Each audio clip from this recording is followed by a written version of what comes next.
Okay, this is my third time trying to start this video, and I don't know why I'm feeling a lot right now. I'm not done with my weekly exercises yet. I don't know, I was just lying on the couch and I can tell I'm feeling very emotional right now. There's a lot happening inside, and I thought this is probably the best time to, I don't know, just turn on the camera and see what comes out and speak about this past week. It is Saturday evening.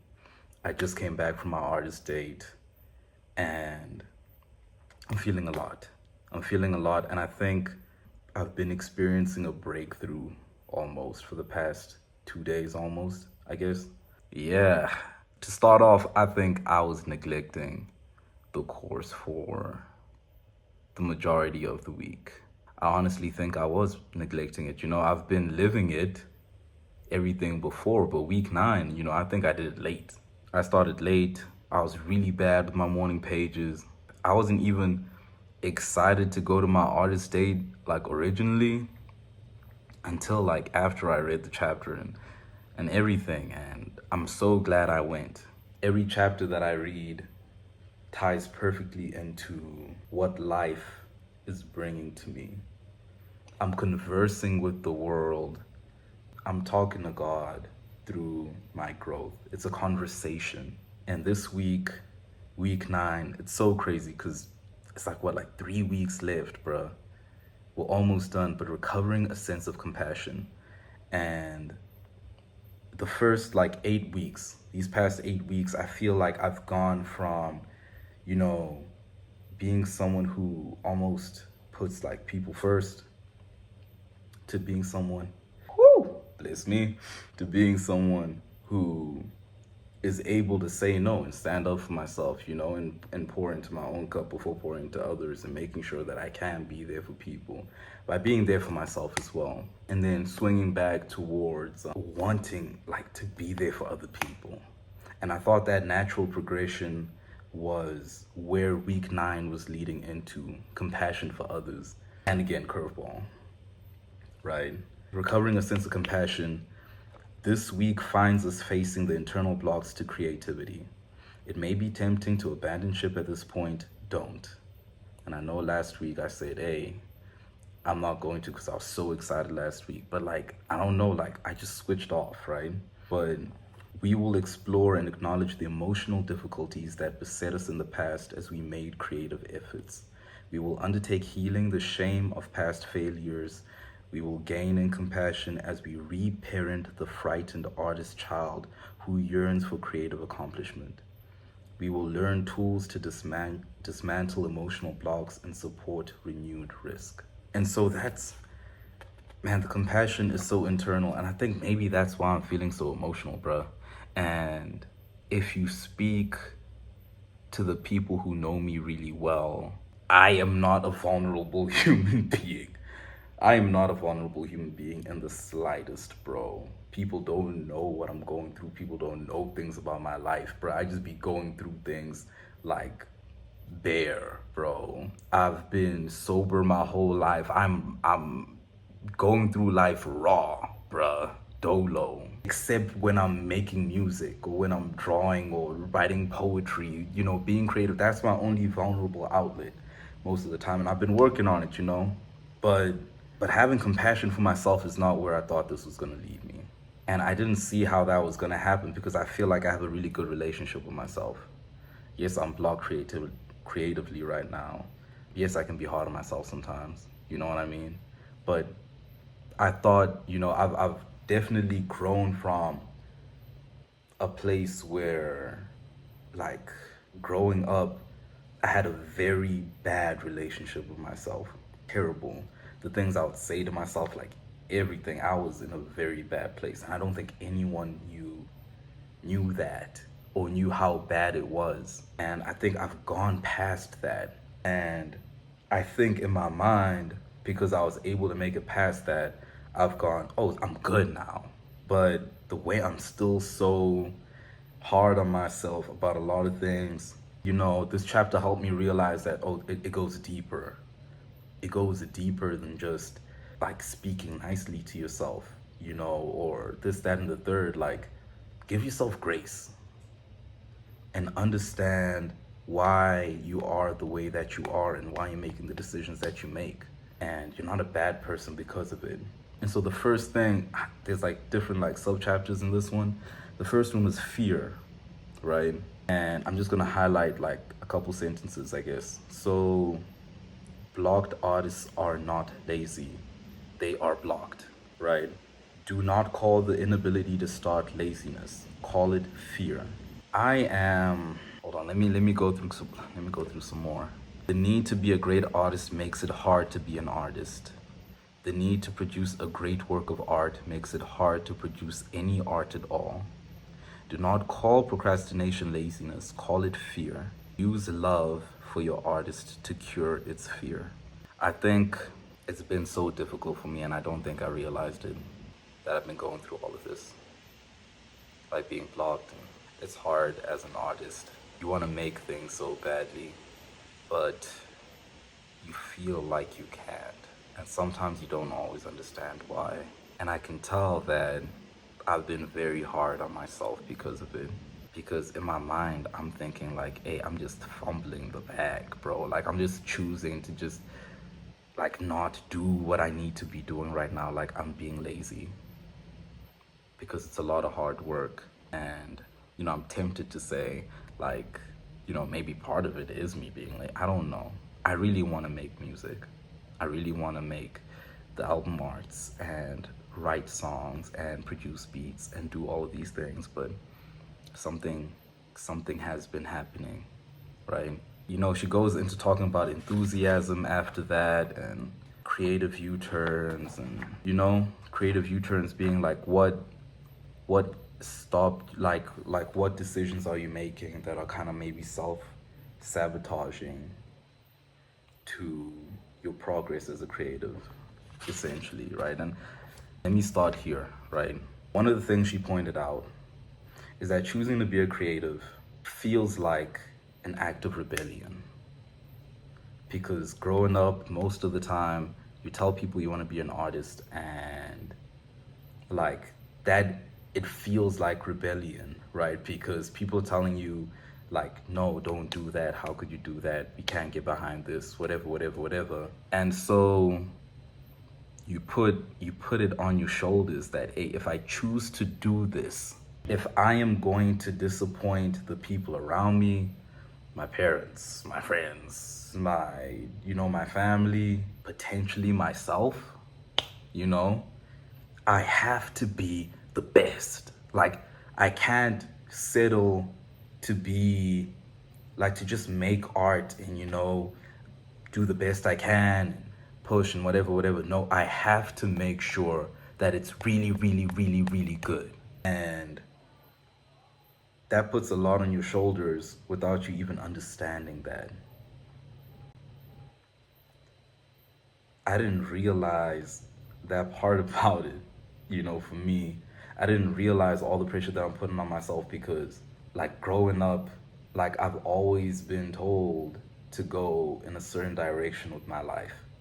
And me choosing to go in a different direction to where the other people in my life are going, or, you know, people wanted me to go growing up, you know, my parents worked really hard, right, to make sure that I got a really good education and I grew up well, and I have supportive friends, and, you know, all the friends that I went through university with, and, you know, all the nights we spent like studying and all of that, like what was all that for? You know, it feels like, man, I went through all of this, and, you know, like all the help I got along the way to make sure that this part of my life is cool. Like, if I'm choosing to like not fully embrace that and step in a different direction, it better be good. Like, it better be great, bro. Like, it feels that way. And I think that's where the fear is coming from. And she talks about fear of failure and fear of success. And I think I have both. I think that side of it is the fear of failure. I can't fail, bro. I just feel like I can't release a bad song. Like, I can't, bro. I can't sit here and make beats and the beats are bad because, like, why am I doing this then? You know, it just feels like, why am I doing this, bro? Like, just go work, just go do what everybody else is doing, because I don't have as much pressure there.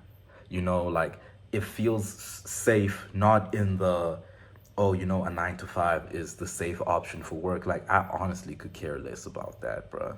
But it just feels like the external expectations on me and the pressure on me in that regard is less, because I've grown up and like in the most humble way possible, right? And an intellectual. Like, I always did really good at school, and you know, I have a degree, and like all of this. Like, I don't think anyone has ever expected me to fail at that. And I think me getting the quote unquote like standard or mediocre life, which is a great life to a lot of people, right? Like, let me not call it that. Me getting a 9 to 5 job and starting a family and doing this and doing that, right? The standard procedure. It doesn't need to be rich, bro. I don't need to be Elon Musk for me to feel like I've accomplished something in that regard. I just need to play the game. Step one, do this, step two, do that. And the people around me would feel like I did what I was supposed to do, right? It is the clear path to take. But me choosing to not take that path, like, it just feels like a lot. It feels like a mountain in my mind. And if I don't conquer that mountain, like, what was the point? I really hope I'm verbalizing this in the best way possible. And so I went to my artist date, right? And I went to the candlelight concert, and it was great. It was a tribute to Queen. Oh my goodness gracious. I've been meaning to go to that. I was contemplating, I think at the beginning of this whole course, I was contemplating like, man, what are artist dates, what are artist dates? And it was one of the first things that came to mind. And I pushed it until like recently, a couple weeks ago.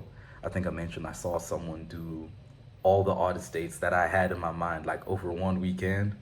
And this was one of the ones that I'd been pushing back, and I just did it, right? I just bought the ticket, I did it, I went. I'm glad I did. One of the things about the performers, it was a string quartet, and like in between the songs, they spoke about how, oh, you know, on first violin, we have this person, on second violin, oh, this person has a PhD from Cambridge, and this person studied like biochemistry or something like that, like Oxford, something like that, bro. Something like that, bro. I thought, wow, that's incredible. You know what I mean? And then they went to Queen, the members of Queen, and they were like, oh, this member was an engineer, and this one was a biochemist, you know, and this one, you know, this, that, and the third, or whatever. I didn't know. And Queen for me is one of the most like boundary pushing, like creative groups ever, right? Like, they influenced the music industry in such a big way. They weren't afraid of anything, it felt like, looking back. And like I've been so drawn to people like that. And I think, I can't remember if it was in the book, I think it was, where it spoke about how intellectual, like if you're sticking in, let's call it left brain work the whole time, it drains away from your creativity. And that's a scary thought to me, right? Growing up being an academic, I have a degree in mechatronics engineering, bro. You know, so like I am a skilled data analyst, bro. You know what I mean? And I said it before, my goal is Leonardo da Vinci, right? Not to be as well known as Leonardo da Vinci, not to change my name to Leonardo da Vinci. I just think that he had the right idea of art, bro. Art doesn't have to just be the right brain, bro. That man was right brain and left brain. Like, he found a marriage between like science and art, because science is art. Maths is art. I love maths, bro. I love maths so much. I love physics, bro. I love chemistry. I love learning about space, bro. You know? I love all these different things, bro. I love all these different things. And again, I've always felt like I had to choose one or the other. And the book mentioned that, like, hey, if you're staying in this lane, if you're doing this work all the time, it's gonna deteriorate your artistic self. You're starving that side of yourself. But learning that those people were skilled academics, bruh, like, I don't need to run away from anything. I don't need to run away from anything, bro. Every single time, bro, in my morning pages, I keep writing, I am. Bro, I am. I don't need to specify anything after that. I don't need to. I just am. I just am, bro. And if a creative group like Queen can be made up of people like that, who am I to starve myself of any part of myself? You know, all in the name of art, or all in the name of, you know, fear that, oh, because this path was laid out for me, you know, this, that, and the third. Like, bro, just do you. Just do you. And that, I called it a breakthrough because I feel like, bro, like, that's the majority of what's been blocking me, bro. I feel like that's the majority of what's been blocking me. I used to do all of this by myself. And recently, I think I've been getting a lot more support, which is such a blessing. That's all I've ever wanted growing up, with the people who helped me do my first music video, the people who helped me learn how to mix and master, you know, my family, all of that. But now it just feels like I allowed it to put a heavy burden on my shoulders of, man, I can't let this person down. I can't let that person down. I can't let that person down, because they're helping me get to that point. And I don't want it to be for naught, bruh. I don't want it to be for naught. It's different from, like, school. You get a grade, bro. I go in there and I write the test. I get a grade. I'm done. But the arts, bro, it's a lot, because, like, you could make the best thing ever, bro, and no one knows about it. And no one knows about it. So then what?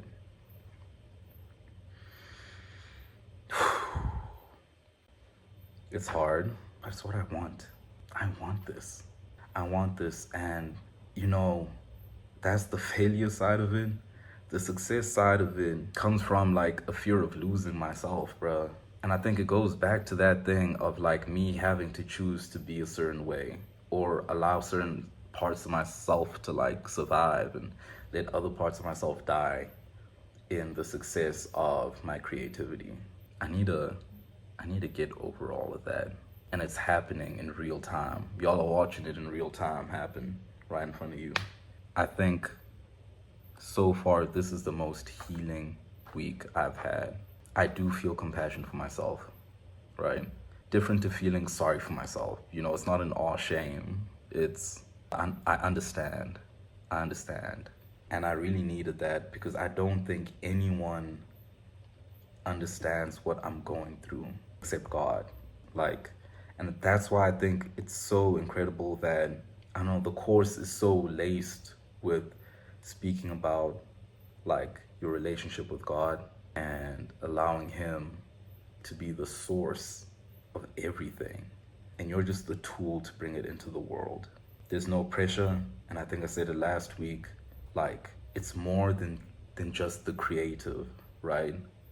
In being you. And I always pray this, I always pray, like, Lord, like, help me live by the blueprint that you laid out when you were designing me, right? Like before I was born, God laid out a blueprint. And all I want to do is live by that blueprint. That's it. That's it. That's the way I'll find success in this world.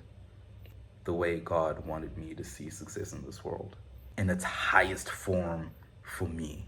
And that's what I want. I'm feeling a lot. I'm feeling a lot, but this has been so important.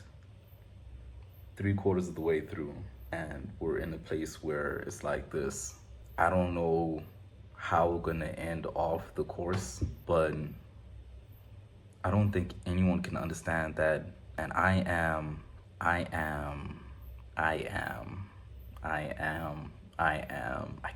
can't put words after that, bro. I can't put words after that. And yeah, the fear got to me. And I have to admit that the fear got to me, and I have to release myself from that. You know, I think I wrote a couple of them down. I finished my first book where I was writing my morning pages. I had to start writing in a new one, right? Like some of my fears, like you had to write something about your latest project, like what you're working on, whatever. Like some of my resentments were like, why is it taking me so long to make this? Why am I not making music every day? Why do I keep inviting distractions? Why am I letting my dream die? Why am I letting people underestimate me?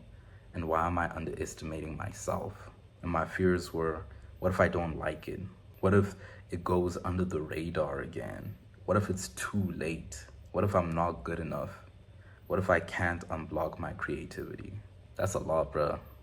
That's a lot. You know, you go back and you read what you write, and in the moment, you're just letting yourself write, and you go like, man, I always understand myself better after I write it down. But I don't think this is something that like I can rely on anyone else to help me get through. This is fully me and God, and I think I'm just taken back to the purpose of this course. It's to unblock my creativity, and this has been a big block. This has been a big block, but David and Goliath, let's go. Yeah, week 9, man, week 9. But week 10, recovering a sense of self-protection. This week we explore the perils that can ambush us on our creative path, because creativity is a spiritual issue. Many of the perils are spiritual perils. In the essays, tasks, and exercises of this week, we search out the toxic patterns we cling to that block our creative flow. Okay, sounds very intentional. I think my week 9 is gonna like spill into week 10 almost. I think this isn't an overnight or over 1 week healing process. I can tell my brain is thinking about a lot of things, but your unorthodox creatives are speaking to me a lot more these days. Your superstars are speaking to me a lot more these days, and I am inspired to be me no matter what. And I think understanding as well that, you know, you hear so much about the people who came out of poverty or were singing and dancing since they were like 8, and that's all they've done. I think knowing that some of the most creative people are also academically inclined just like gave me a renewed view on allowing myself the grace to be me, and not allowing the pressure to be great hinder that, because that's just one aspect of who I am. And so my focus shouldn't just be, I need to be great at this. My focus should be, I need to be great as me. No pressure, because it should be easy, because it should only just take me being authentic to do that. 1 + 1 = 2. It's simple, and these are things that I know, but you know, how long till the cement dries and you understand it and it becomes a core pillar of strength for your foundation of who you are, the freedom to be you. That should alleviate the pressure, in Jesus' name. But until next week, y'all stay blessed. Peace.